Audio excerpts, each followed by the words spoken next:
24 শিক্ষকের বিপরীত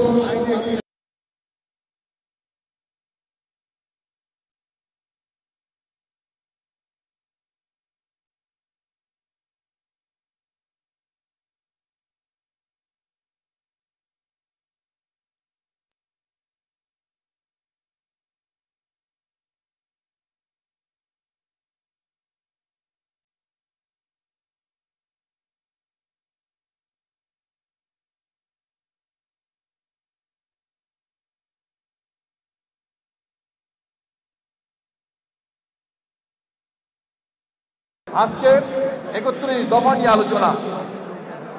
আমাদের নেতা তারেক রহমান আজ থেকে ৩ বছর আগে এই ৩১ দফা রাষ্ট্র মেরামতের জন্য ঘোষণা করেছেন। কেন এই ৩১ দফা দিয়েছেন? তিনি দেখেছেন গত ১৬ বছর শেখ হাসিনার সরকার বাংলাদেশের প্রতিটি রাষ্ট্র কাঠামোকে ধ্বংস করে দিয়েছে। এই অবস্থায় একটি দেশ কখনো চলতে পারে না।